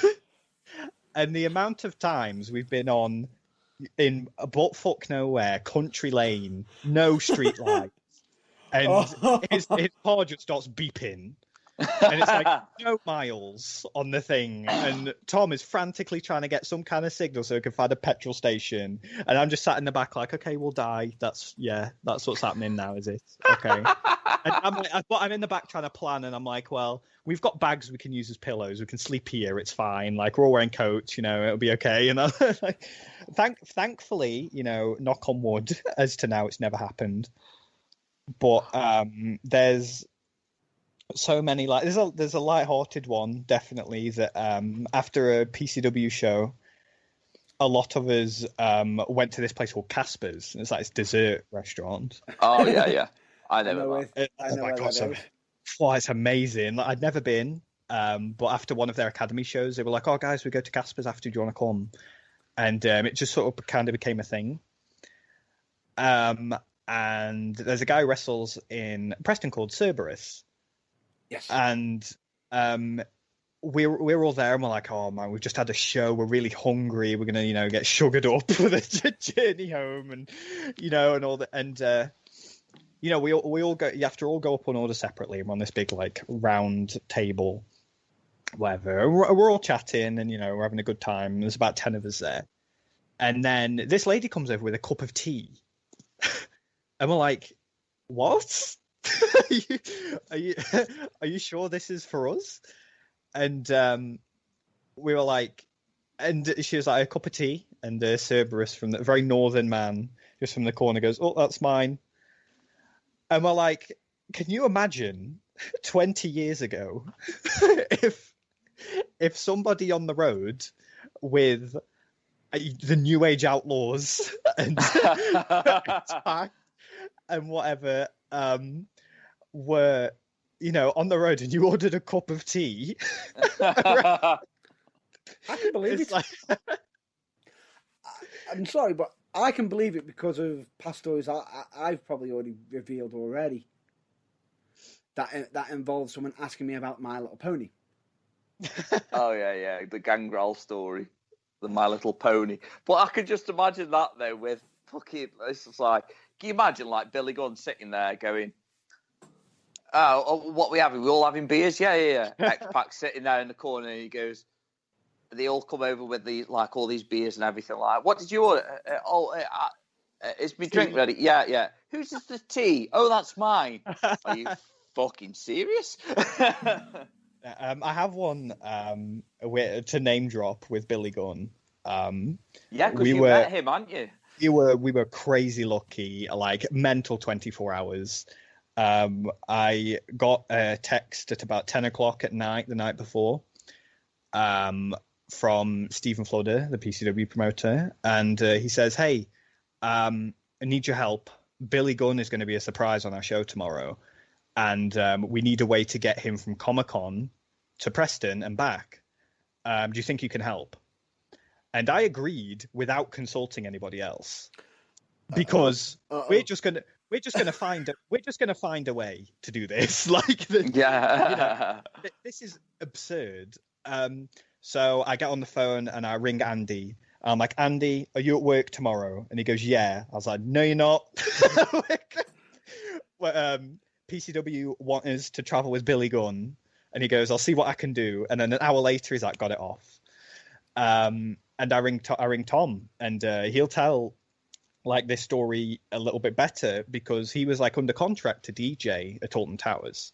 Like that was his civilian job for a while. And I was like, hey, you got a gig tomorrow? And he's like, yeah, I'm back at Towers. And I'm like, Billy Gunn. He's like, shit. we're we're on the phone for about half an hour. He left Gaijin to do his DJ set, right? I don't know what the poor people of Alton Towers were listening to for that half an hour. Oh, God. This DJ set, right? So I'm on the phone to him and I was like, man, come on. And he's like, I'm going to get paid so much money to be here and do like this gig. Like it's such a lucrative, sort of job that I have. And I'm like, I completely understand. It's up to you. It's like, we're going. So we just wanted, and he was like, oh man, okay. And there was like about an hour of silence and got the call back and he's like, okay, Billy Gunn it is. And we all got up, but bright and early the next morning, and we travelled down to Telford, and we got into Telford, and the Comic-Con's there. There was a fair on. It was crazy. Gaijin had his first Nando's. Like it was a great day. First Nando's. Nando's is always the best. And we walk in and we're like, right, we haven't been given any info here. All we know is we have to go and pick Billy Gunn up, and we don't have Comic-Con tickets, and we don't have proof that we're here to pick Billy Gunn up. So there's like these four like randomers walk up to the staff at Comic-Con and we're like, hey, we're here for Billy Gunn. It sounds like a hit. So hey, we're here for Billy Gunn. And we were so lucky that the staff member that we spoke to knew about PCW, and he was a fan. Oh, that's so lucky. Absolutely bless him. It's a good job I don't know his name. I won't name him. He might get sacked, but he snuck us in. And that's fine. So then, though, we got there really early because, we were about it and we're like, oh, we've got like 2 hours and we just got into Comic-Con for free. So we're going around all the stores and everything. There's like wrestling stands on. We walk past, and it's Billy Gunn and Dustin Rhodes. Both stood there. I'm now like, oh my God. And we like convened behind a corner. Like we walked past them, and they're signing something, whatever they're talking. And then we went around the corner and we're like, oh, oh man, how are we gonna do this? So we're like, okay, right. We'd finally amped ourselves up. We were like, okay, we're going to go up to him. We're like, we're here to pick you up. We're going to take you to PCW, whatever. And we turn back around the corner and he's gone. we're like, oh no. So we're stood next to his table and one of the other staff members comes around and said, oh, sorry, you've just missed him. He's going back to his hotel. And we're like, oh shit. So we sped across the floor of Comic-Con, and it's like a huge uni building thing. Yeah. So we're like doing a Olympic sprint, and we realize halfway through that these security guards are watching us sprint towards the celebrities. So obviously we get stopped, right? And we get stopped and we're like, no, we need to talk to Billy Gunn. And they're like, no, you can't, it's over. And we're like, no, we're not here as fans, we're here to pick him up. So we managed to find the guy eventually who'd let us in originally. And we showed him the proof. Like the only proof I had was a text message saying like, we need you to pick Billy Gunn up. So thankfully, I think he might have rang in to validate it. And eventually Billy Gunn comes out of this room and he's absolutely gigantic. And we're like, hey, we're here to pick you up. And the very first thing he says, well, why do I need 4 fucking guys to come pick me up in a fucking little car? And we're like, oh man. Like each city hates us already. So we sort of introduce ourselves like really timidly, and we get into the car and we're driving and we're like, none of us said anything, and we're like, oh no, awkward. Like we're really awkward. We're like, we don't know which one of us is going to say anything because all 3 of us are in the back. He was filling up the front seat and a bit of the driver's seat. Like, who was driving? And sorry, who was driving? Was Billy driving? He was driving. Yeah, so like that's why I think he was like, why 4 fucking guys come pick me up? We only need 1 guy. And so we get to the show, and he kind of livens up a little bit. He fell asleep on the way there, and we were like, okay, we're not waking Billy Gunn up. So like, okay, we'll wait till we get to the show. We got to the show, we snuck in the back, And as we're sneaking him in, it turns out that the locker room didn't know that he was on the show.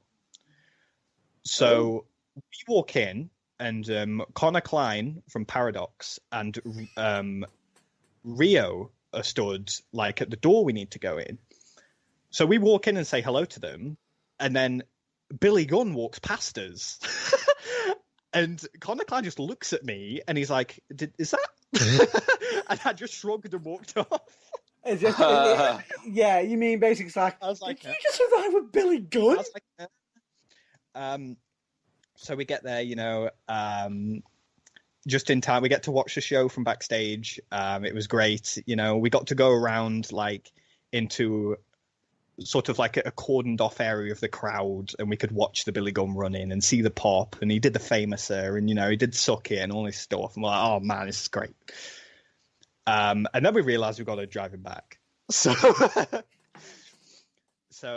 he's taking photos with people, and he was like, we went up to him afterwards, and we're like, oh no, it's going to be really awkward again. But he goes, let's get this fucking show on the road. And we're like, oh, what? So, we get in the car and we're driving back. And for about 20 minutes, it kind of mellows out again. And we're like, oh, no, we can't not. Let it mellow out. Like, yeah, we can't not. You've got Billy Gunn in the car. Advice. You know what I mean? We were like, God, how are we going to do it? And eventually Andy just said, like, he was like, we're three pretty new guys. We're just after some, do you have any advice at all? We're just breaking in, we're trying to do what we can. And he pondered for a second, turned around to look at us and go, yeah, just fucking quit. And we're like, oh no. Like, no, oh my God. Billy Gunn thinks we're dickheads, no. And, it kind of mellowed for a few seconds. And he goes, nah, I'm just fucking with you. And then he gave us, no joke, an hour-long seminar in the car. It was the coolest thing in the world. Like, he's telling us about, like, him agenting at AEW and, like, how, he thinks he's like, they do all this Canadian Destroyers and all this cool shit because it's fun. And, like, wrestling's supposed to be fun. And you could tell how much he loved it from how he was talking. And we're just like soaking it in. We're like, we're just trying to be sponges, yeah. And he's like, you got to make the crowd feel something. Like, we go out, me and Road Dogg would go out, and he says all the shit, and I just stand there. And he's like, and he said, he goes, Road Dogg goes out, the crowd goes crazy, and he goes, oh, you didn't know? And he cut the New Age Outlaws promo to us in the car. That is so cool. For the four of us. And I was just, if I didn't have the photo proof, I'd think it was a dream. And he's telling us all these things. He's telling us about his, Austin Gunn wrestling, and he's, telling us about these things and the way that they're doing it. And he was telling us about the Hall of Fame and like the way the center worked and all of this stuff. And we're like, oh my God, this is mental. And we got comfortable enough once we dropped him off. After direct engaging to a few wrong turns, so the journey lasted longer, which we haven't admitted previously. But you have now. Yes, Tom was on sat-nav duty, and he did direct the wrong way a few times just so we could have more time in the car. And we got there, and we were like, we'd be silly not to ask for a photo. I know you've taken so many today, and because there's a negative opinion from some people. It's like wrestlers can't be marks. That's stupid. How ridiculous. Wrestlers or wrestling fans. Don't be silly. Wrestlers can't be marks. Last time I checked, wrestlers are also wrestling fans. Yeah, wrestlers are huge marks. They're the biggest marks because they wrestle. And, we got the chance, and I took the photo, and my phone at the time had a second delay on it, and we didn't want to like keep him for very long, so the photo is kind of blurry, but you can make us out and everything, and I've had it enhanced since. But, we had this photo with him, and he goes, it was a pleasure, guys. Nice to meet you and all this. And we got back in the car, and we're like, how far away do we have to drive before we can freak the fuck out?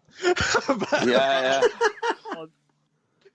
And, that's the most... that's the most monumental road story. I know it's not like people getting arrested and the fights and drunk and all that stuff, but just having the opportunity within 24 hours to be in a car learning from the Hall of Fame wrestler, from the absolute pinnacle of wrestling's popularity, and like working with The Rock, working with Steve Austin, working with, and he's been around for everything, and we got the chance to learn from him. Yeah. Unbelievable. See, that is that's one of the better memories. That's the memories that we like. I mean, the drunken fights and all that, that is a load of bullshit to me, But Yeah. that is just brilliant. That's perfect. Yeah. That's perfect, because that's 4 wrestling nerds being treated to one of the ultimate treats. Yes. Yeah. It was like Christmas, it was like here's your hour with Billy Gunn. Like, man, that's insane. The one like small sort of, not regret, but I wished I'd done it, is I wished I would have said hi to Dustin. Yeah. We didn't have a chance to interact with him, but they were chatting and whatever. I wish we would have went over earlier, and I wish we would have been able to introduce ourselves a bit better and say hi to him.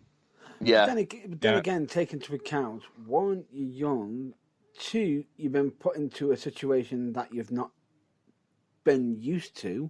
Yeah, absolutely.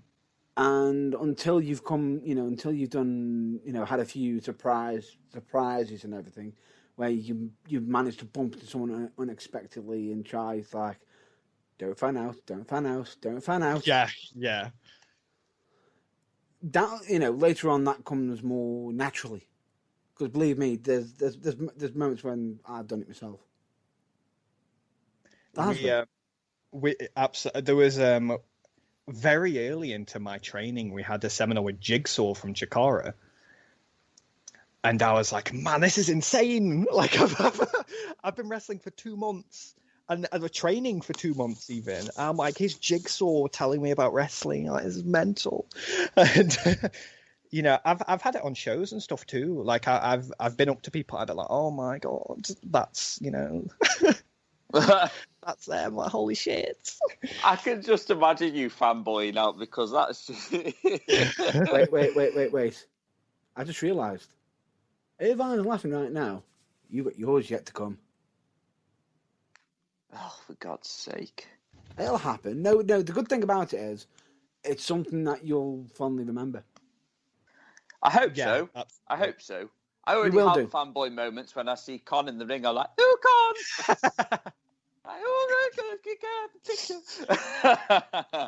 I remember the first session I was at, which was your like 3rd or something. Second or third. Yeah, second or yeah. I think it was second actually. And I was like, it was my first time there after the first lockdown, and I was like so rusty. And I was like, and that was when that wrist lock thing happened. And I remember, like, you left. I'm like, oh my god, he's gonna think I'm such a dickhead. Like, he's gonna think I'm so sick and don't know what I'm doing, and I'm a dickhead. But the whole wrist lock situation. The wrist lock thing. I was wrong. I don't know what I was thinking. But that was that was so funny though. That was so funny because even as you were talking way through it, you stood up with the wrist lock after you just rolled over. You just went, oh. Yeah. You saw me realise in real time. Yeah, it's like real time, and his face was a picture. And all I just remember is him just look at Tom and look at me and just go, "Oh, he was right." Just fucking brilliant. Not that all the time. It's not. I was just about to say though, there's been times where Tom's been wrong, aka Jack Knudsen. He's been wrong. So the arguments that they have between them are just entertaining as fuck. He'll listen to this and be like, "I'm never wrong." And I'm like, "Oh, I love you, Tom." Yeah, we love you, mate. But we know you've been wrong a few times. He's like my little brother. You know what I mean? It's Oh, do you remember that time I was having him on about John Cena being in AEW? Yes. Yeah. He was like proper confused at first. I need to hear the story. Ting. I had the strange premonition whilst everyone was training to just look at Tom and think, I'm going to wind you up. I don't know why. I just did. I just said, hey, did you hear about John Cena joining it? I've not heard of this. I've not. When did this happen? No, you're wrong. You're wrong. He got his phone in his hand and his face was a picture. Oh, it's hilarious. I've got like no poker face. I'm not good at ribs at all. Well, I don't know, because don't forget you're actually straight. Oh my god, yeah. No, I did forget about that, actually. See, you have got a good poker face. Now, for everybody that doesn't know, obviously, Con is gay, and he belongs to the LGBT. Is it Q? Q plus. Q plus. My apologies. Yeah. There's a lot of letters, so I think it's just abbreviated. But it's the rainbow flag. Yeah. The rainbow flag. And, you know, some people are slightly naive when it comes to talking to you, aren't they? A little bit. I think yeah. I've had either, oh my god, it's obvious, or oh my god, we never knew. So yeah, exactly. And we have a particular trainee that still believes that he's straight. I forgot how it even came along, because it was something about his girlfriend or something like that. It was something about his girlfriend, and I think like either you or Tom or somebody was like, "Do you think Con gets loads of girls or something like stupid like that?" Yeah, and he just said yes immediately, didn't he? Ask Con how many girls he gets. Do you reckon he gets loads of girls? He's like, oh yeah. And I'm like, oh. So we haven't clued him in yet. If you're listening to this, sorry. Sorry, but we were winding you up. It was for a rip, while. Yeah, we were winding you up a little bit. In other words, sorry, not sorry, really. Since when have you ever known me to be sorry, really? You know, exactly. That's why I said sorry, not sorry, really. Oh no! Honestly, I can't wait until he actually hits him. I want to be there, and he's just like, huh. I remember one time though, I was helping out with a beginner session, and I just, you know, when there's just good timing for a joke, yeah, and it's like the joke belongs there. Well, I did the joke. I at least made this joke, and it was something about, it was like a gay joke directed towards me. Yeah. And nobody said anything. And I'm like, oh shit, was that like really bad and not funny? Until Big Dan, Joe Trigg, clued me in, and he was like, you do know none of them know, right? And I was like, oh, yeah, sorry, by the way. When you first... so alarmed because I was like, oh man, my joke sucked that bad that I just look like an idiot now. I remember like my third or fourth training session, and I asked you if you've got a girlfriend, and you looked at me and just went, not particularly, no. And I looked at you dead confused. I was like, oh, I see. To be honest with you, I remember when I had a few people approaching me about it. And like, did you know this? Did you know this? Luckily enough, I was very quick to pick up on a few things, especially with certain posts and everything, and gathered from certain, from certain discussions and everything. But then it was like, I was like, yeah, I knew.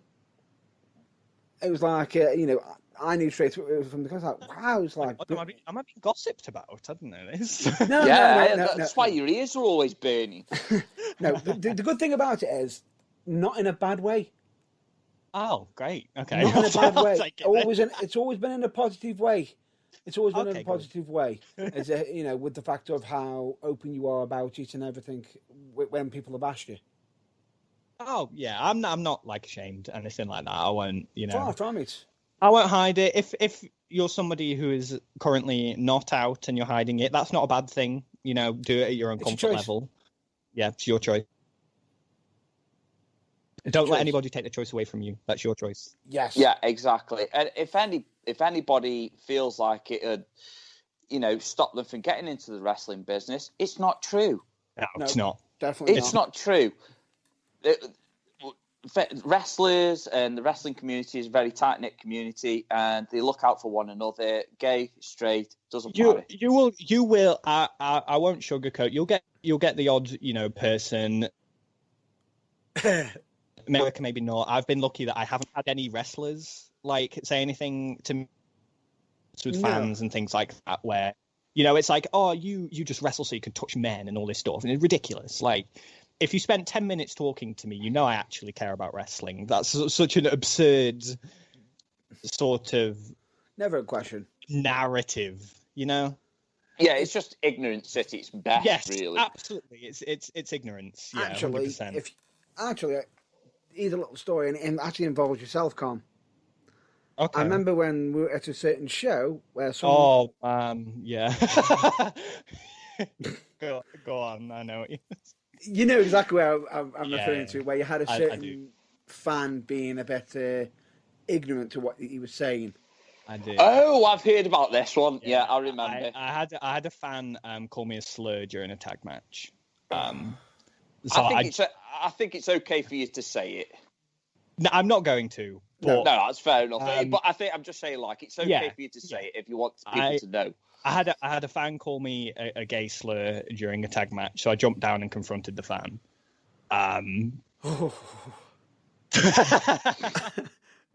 All I'll say to you is, Ron Burgundy, that escalated quickly. It pretty much, I just remember after the match, you come in the back and you were very upset.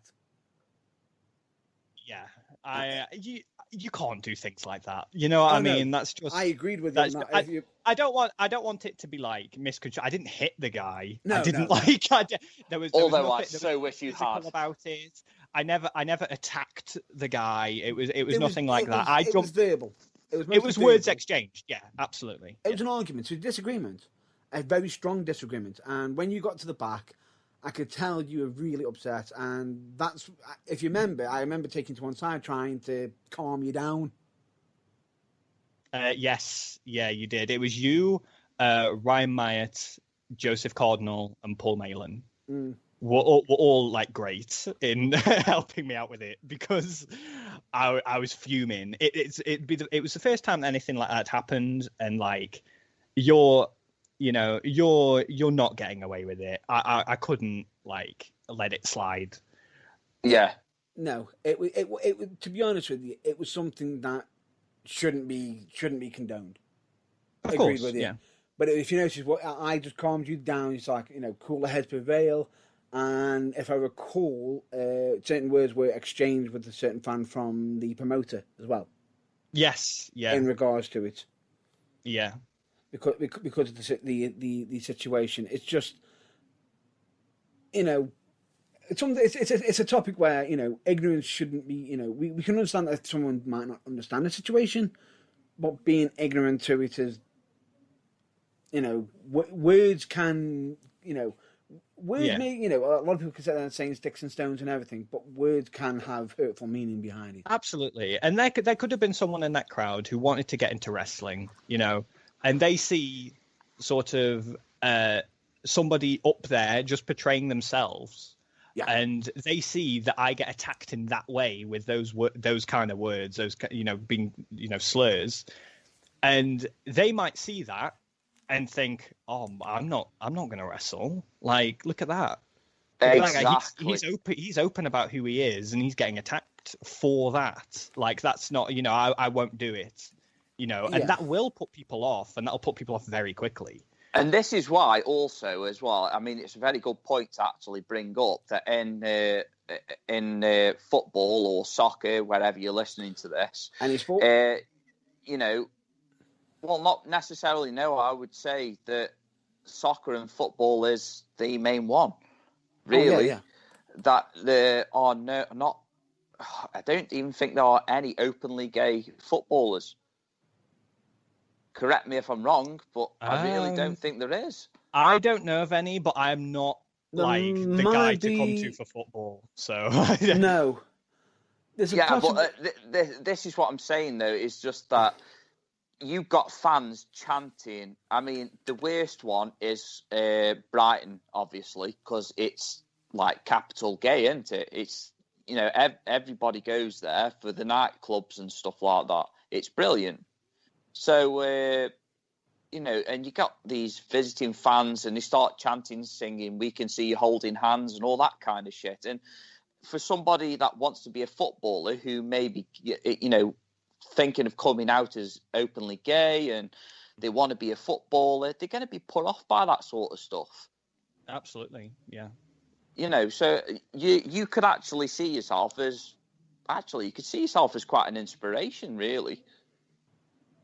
Yeah. Oh, thanks. I wouldn't. No, honestly, it's true. That, right, but thank you. No, I would.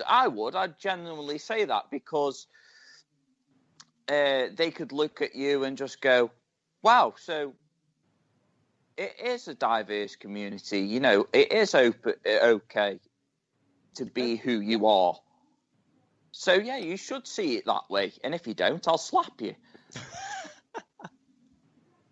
I will choke slam your ass through the canvas. Well, thank you. It's very kind. See, there you go. You got, and also Matt Burns knows this. There is a game out there, and it's called I Win. So I win. Shut up. No, you don't. And Shut your fucking face. And to point out, there is actually a openly gay footballer. There is. Yes. Oh, cool. Oh, it's about bloody time then. Justin Fashanu. It really? Wow. That's interesting. I know nothing about football. But, that was in 2000. It was in 2009. Wow. Okay, so not even like. Wow. You would have got some shit for that then.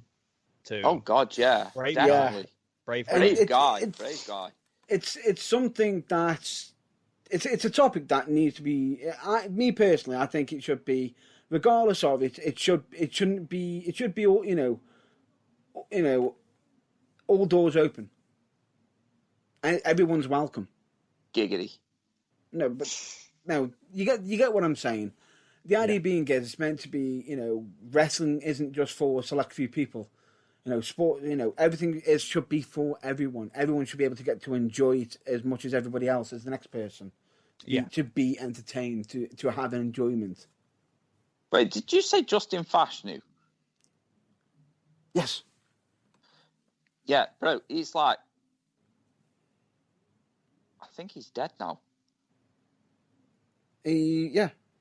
Justin Fashanu is dead. Well, he definitely didn't come out in 2009 because he died in 1998. So yeah, Matt Burns. That would have been real impressive. No, he hasn't. No, it came out. Oh, it came out. Oh, sorry. It came out. I thought you said he came out in 2009. I know. I thought that as well. No. If you want some other names, want. No, wait. Oh, my mistake. He actually came out in October 1990. He came out. Yeah. But I think I'm not 100% on this one, but I think that he was pressured into the background and his brother disowned him for it. Oh. I think so. That's it. He committed suicide. Yeah, I remember because there was a documentary on the TV about it, and I was actually really angry about it. So I had to turn it off. So that's why I recognise the name. But yeah, so there are a couple, but there's not many, which is a shame, really, because every sport should be welcome to whatever sexual orientation you've got. So yeah, of course. The scary thing about it is with football. There's not that many people who've actually come out openly. No, and they're not even. I don't think many are in this country. I think they're more so America. No, on the male side, there's 3 males, 1 American and 1 Germany. Ah, right, okay. And all the women are English. See, now I find it weird because in rugby, a massive British sport. Yeah, and they've had openly gay players come out for years. So I just don't understand. I just think it's backwards thinking anyway. So, but anyway, going back to the point is that I do think that you could be a good inspiration for anybody by doing things like that, by standing up to people that hate. I'd like to be. Well, you already are. You did it. You already are. You did it. You did it. You nearly chewed the guy's head off by the sound of it. No. I'm sorry, but regardless of it, from certain messages on your social media and everything, believe me when I say this, you give more inspiration to certain people than you actually realise without even knowing it. Exactly, well, and I would agree. If I did that, so cool. Just do us a favour though, before we all decide that enough's enough. Just make sure your head still fits through the door on the way out.